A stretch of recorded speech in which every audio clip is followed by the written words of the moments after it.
semacam ketidakpercayaan publik terhadap angka-angka jumlah penduduk real Kota Medan yang terjadi pada hari ini. Kekhawatiran yang terbesar yang dirasakan oleh masyarakat kita di Kota Medan terhadap masuknya imigran gelap atau imigran ilegal dari berbagai bangsa di dunia. Dan sebelumnya kita sudah berkoordinasi dengan pihak imigrasi Sumut, diterima secara resmi.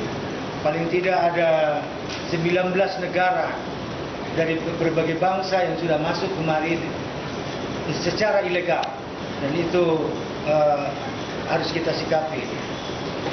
Masuknya bangsa asing secara ilegal ini bukan hanya mengkhawatirkan terhadap masyarakat, tapi juga sudah menjadi sebuah ancaman bagi penduduk jika tidak diantisipasi dan tidak disikapi. Ancaman yang jelas dari masuknya imigran ilegal itu bisa dalam bentuk ancaman sosial, ancaman budaya, ancaman politik, dan sebagainya.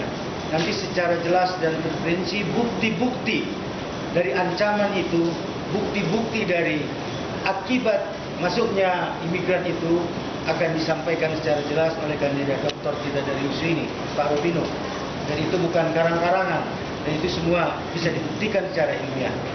Dan jika ini tidak disikapi jelas, pada suatu saat penduduk pribumi di Kota Medan ini nasibnya sama saja dengan bangsa-bangsa lain, katakanlah di Australia, Aborigin, tersisih, Melayu di Singapura juga tersisih seperti itu, dan bangsa-bangsa asli. Karena ketidakmampuan kita berkompetisi secara ekonomi, secara politik, secara budaya, membuat bangsa asli ini tersisih. Kita lihat saja di inti kota, di Medan ini, kita lihat etnis Cina, Tionghoa sudah mendominasi. Masyarakat pribumi semakin tersisih. Itu karena tidak ada kemampuan untuk berkompetisi dengan pendatang. Kita berharap pertemuan ini nanti ke depan bisa berlanjut, karena banyak pihak-pihak yang harus kita undang di sini untuk berbicara secara terbuka. Karena terjadinya persoalan imigran gelap yang masuk ke Medan ini bukan terjadi begitu saja. Banyak tangan-tangan yang bermain di sini, banyak mafianya, dan itu bisa kita buktikan. Karena kita sudah melakukan penelitian secara mendalam bahwasanya masuknya sejumlah orang-orang asing ke Medan ini didukung oleh tangan-tangan yang tidak nampak, yang tersembunyi, dan mereka bermain. Karena di sini bisnisnya cukup besar. Untuk memasukkan seorang imigran asing kemari bisa harus mengeluarkan sekitar 30 sampai 40 juta.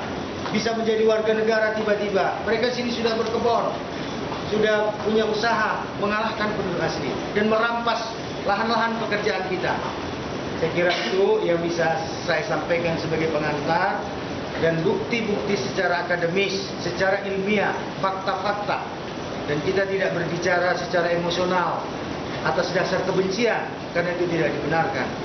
Fakta-fakta secara akademis, secara ilmiah nanti akan disampaikan oleh kandidat doktor kita, Pak Rubino dari USU, dan akan ditambah dengan senior saya, Bang Effendi Nebaho, Pak Ruminto, tokoh-tokoh kita pelaku sejarah ini, Pak Rajuki Nenggolan, Pak Anam, Pak Effendi, Bang Abu Sofyan, dan lain-lain. Nanti saya Roji selaku aktivis pergerakan.